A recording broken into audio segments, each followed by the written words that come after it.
సరే మీరు ఏమి ఇన్పుట్ ఇస్తే ఇలాంటి సాహిత్యం వస్తుంది అనేది తెలుసుకోవాలండి గురుగారు. అది ఎదురుగుండా కూర్చుంటే వస్తుందేమో అని అనుమానం.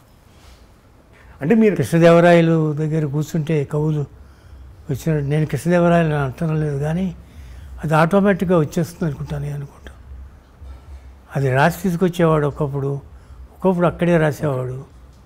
ఏమిటి అసలు నాకు ఇప్పటికీ వింటుంటే మళ్ళీ రీకిండిల్ అవుతుంది.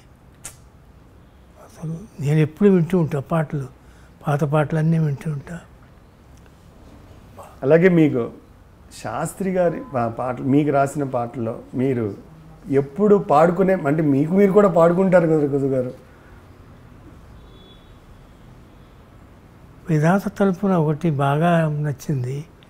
ఎందుకంటే అది అన్ని చరణాలు అది ఓంకారంతో స్టార్ట్ అవుతాయి, ఎండ్ అవుతాయి. రెండో చరణం జనించు ప్రతి శిశుగళమున కూడా. అవును, అదేమిటో అసలు జనించు ప్రతి శిశుగళమున పలికిన ఒకసారి పాడచ్చు కదా గురుగారు? ఒక 2 లైన్లు మీతో పాటు అనే భాగ్యం కోసం చూస్తున్నాను నేను. పాడు. జనించు ప్రతి శిశుగళమున పలికిన జీవననాద తరంగం, చేతన పొందిన స్పందన ధ్వనించు హృదయ మృదంగధ్వానం, అనాది రాగం ఆది తాళమున అనంత జీవన వాహినిగా సాగిన సృష్టి విలాసమునే విరించినై రచించితని. ఈ ప్రస్థానంలో సీతారామ శాస్త్రి గారు మీరు చూస్తారు? అంటే మిగతా రచయితలతో కానీ లేకపోతే తెలుగు సినిమా పాటలో ఆయన స్థానాన్ని కానీ, ఆయన మీద ఒక సమగ్రంగా మీరు ఒక మాట చెప్పాలి అంటే, మీ అభిప్రాయాన్ని చెప్పాలంటే? ఒక శ్రీనాథుడు పుట్టాడు అనిపిస్తుంది.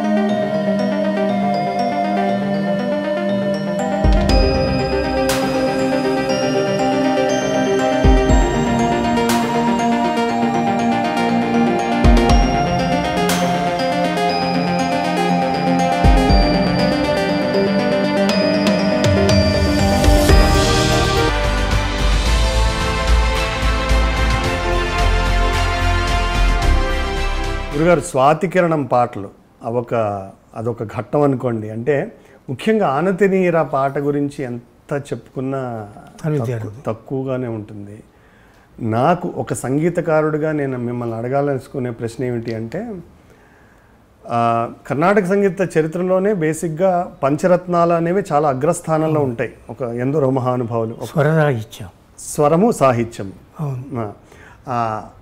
ఆ ప్రక్రియని, అందుకనే నేను ఎప్పుడు మిమ్మల్ని కళా తపస్వి అని ఎందుకు అంటారు అన్నదానికి నాకు ఒక 100 సమాధానాలు దొరుకుతాయి. ఒక కర్ణాటక సంగీతంలో ఒక ఉత్కృష్టమైనటువంటి పంచరత్న ప్రక్రియని సినిమాల్లో మీరు పెట్టారు. ఆ ఆలోచన ఎవరిది? నాది. ఆలోచన మీది. అక్కడ త్యాగరాజ స్వామి వారు సంగీతం సాహిత్యం వాళ్ళైనా కూడా, ఈ త్యాగరాజ స్వామి వారు ఇద్దరిలోనూ, ఇక్కడ మహాదేవన్ గారిలోను, ఇక్కడ సీతారామ శాస్త్రి గారిలోను, యాక్చువల్గా ఒకళ్ళే అయితే ఆ ప్రక్రియ ఈజీ అండి. కానీ వాళ్ళిద్దరూ వేరువేరుగా ఉండి దాన్ని పండించడం అనేది చాలా గొప్ప. సాహిత్యం రాసిన తర్వాతే స్వరం చేశారు ఆ పాటకండి. ఆ పాటకి మొదట్లోనే స్వరం సాహిత్యం రాయటం కాదు, సాహిత్యం రాసేసిన తర్వాత స్వరం చేశారు. అది గొప్పతనం. మనకి ఎట్లా అనిపిస్తుందంటే ముందర స్వరం వచ్చిన తర్వాత సాహిత్యం వచ్చినట్టుగా ఉంటుంది. ఎంత ప్రతిభ ఉండాలి. అది చాలా కష్టమైన ప్రక్రియ. ఆనతనీయరహర అసలు అది పాడితే పాస్ అయిపోయినట్టు ఎగ్జామ్. అదొక ఎంఎస్సి లెవెల్ ఎగ్జామ్కి క్వశ్చన్ పేపర్ లాగానే ఉంటుంది. జానక్ గారు సన్నాయితో పాడినట్టు. అందులో మళ్ళీ ఆ చివర్లో ఒక ఉత్కంఠ రేపేటువంటి సన్నివేశం, ఆ పిల్లాడు ఆపితే అదే మృదంగం వాళ్ళు ముక్తాయి ఆపితే ఆ పిల్లాడు ఆపకుండా కొనసాగిస్తే అది నేను చెప్పింది. అది పర్వీన్ సుల్తాన్ లాగా రావాలి, వచ్చిన తర్వాత అయిపోయింది అనుకుని వీళ్ళు ముక్తాయింపు వాయించేస్తారు, ఇంకా కంటిన్యూ కావాలని వాణి జయరామ్ చెప్తే పాపం మళ్ళీ ఎంత పండుతుంది ఆ సన్నివేశం కూడా. అది తడుతుంది అప్పటికప్పుడు. మనకి ప్రిపరేషన్ ఉండేది కాదు, నాకు తడుతుంది. రక్ష వరశిక్ష దీక్ష రక్ష విరూపాక్ష నీ కృపా వీక్షణ ప్రేక్షిత ప్రతీక్షనుపేక్ష సేయక పరీక్ష చేయక రక్ష రక్షయను ప్రార్థన వినరా. ఎన్ని క్షకారాలండి అసలు. భావయామి గోపాల బాలం లాగా.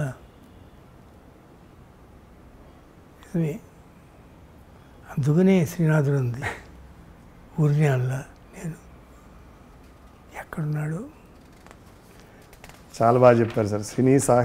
తెలుగు సినిమా సాహిత్య రంగంలో శ్రీనాథుడు. అయితే స్వాతి కిరణంలో ఇంకొక పాట గురించి మీరు ఎప్పుడు కలిసినా మన ఇద్దరం నేను పాడి వినిపించేది ఇప్పుడు ప్రేక్షకుల కోసం కూడా. అసలు ఆ సన్నివేశం చాలా విచిత్రంగా ఉంటుంది. ఎప్పుడు మనం శివుడిని అంటే గణపతిని చేయడము, శివుడికి కోపం రావడం, గణపతి పాయింట్ ఆఫ్ వ్యూ అలా చూస్తాం, కానీ ఒక తల్లి పడే మనోవ్యాధుల్ని ఒక పాటలో చెప్పించడం అనేది ఒక అద్భుతమైన ఆలోచన. జాలిగా జాబిలమ్మ రెప్ప వేయనే లేదు ఎందుచేత రెప్ప సున్నిపిండిని తలచి. మీరు పాడడం రాదన్నారు కానీ నాతో పాటు ఒక్కసారి అడగడానికి భయంగా ఉంది, కానీ అదొక మరుపురాని అనుభూతిగా ఉంటుందని అడుగుతున్నాను గురుగారు, తప్పుగా అనుకోకండి. సున్నిపిండిని నలిచి చిన్నారిగా మలిచి సున్నిపిండిని నలిచి చిన్నారిగా మలిచి సంతసాన మునిగింది సంతులేని పార్వతి. సుతుడన్న మతి మరచి శూలాన మెడవిరచి పెద్దరికం చూపే చిత్సు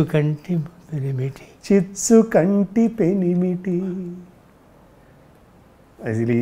ఈ లైన్ అయితే ప్రాణపతి నంటుందా బిడ్డగతి కంటుందా, ప్రాణపతి నంటుందా బిడ్డగతి కంటుందా, ఆ రెండు కళ్ళల్లో అది కన్నీటి చితి, కాలకూటం కన్నా ఘాటైన గరళమిది, గొంతు నులిమే గురుతై వెంటనే ఉంటుంది. అనుభవించి రాయాల్సిందే కానీ అది ఉత్తగా రాయటానికి లేదు, అది అనుభవించాలి. అది ఆ సిచ్యుయేషన్. మీరందరూ కూడా మ్యూజిక్ డైరెక్టర్స్ కదా, ఆ సిచ్యుయేషన్ అనుభవిస్తే అది లోపలికి వెళ్ళిపోవాలి, నరాల్లో జీర్ణించుకుంటే వచ్చేస్తుంది ఆటోమేటిక్గా. కష్టం అంటూ లేదు, ఎందుకంటే భగవంతుడు మీకు స్వరం ఇచ్చాడు, సాహిత్యం ఇచ్చాడు, అన్నీ ఇచ్చాడు. అది అప్లికేషన్ పెట్టడంలోనే ఒకళ్ళ యొక్క కెపాసిటీ తెలుస్తుంది. అది అప్లై చేయగలడు అతను. మన పాటలే కాదు, ఇంకెవరి పాటలు రాసినా అట్టాగే రాస్తాడు, పక్షపాతం లేదు. అంటే మిగతా వాళ్ళ పాటల గురించి వచ్చాను సరే, మీ పాటలు ఇంకా నేను ఇందాలు చెప్పినట్టుగా పాటని తలుచుకోవడం, పాటని పాడుకోవడం, మీతో ముచ్చరించడం చాలా అద్భుతమైన అనుభవం అది. అయితే మిగతా శాస్త్రి గారు దాదాపు 3000 పాటలు రాశారు.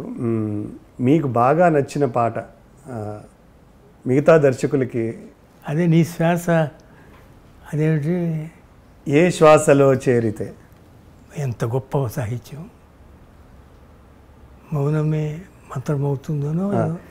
ఏ శ్వాసలో చేరితే గాలి గాంధర్వమవుతున్నదో, ఏ మోవిపై వాలితే మౌనమే మంత్రమవుతున్నదో. ఎవరు మ్యూజిక్ చేసింది? కీరవాణి గారు చేశారు, చిత్ర గారు పాడారు. మంచి పాట, మంచి పాట, చాలా అద్భుతమైన. అది కూడా ఆ దర్శకులు ఆదిత్య గారు చెప్పింది ఏంటంటే, పల్లవి వేరే ఆయన రాసి పెట్టుకుంటారుగా, అవును. ఇప్పుడు మీరు పల్లవులు రాసుకుని పెట్టుకున్నట్టుగా శాస్త్రి గారు కూడా కొన్ని పాటలు రాసుకుంటూ పెట్టుకుంటే అది ఆ పాటకి సందర్భాన్ని క్రియేట్ చేసుకునేటువంటి మంచి పాట, చాలా మంచి పాట. అసలు మాట ప్రతి పదం కూడా అంత వెయిట్ ఉంటాం పదం ఎక్కడ నేను చూడలేదు. వెయిటీ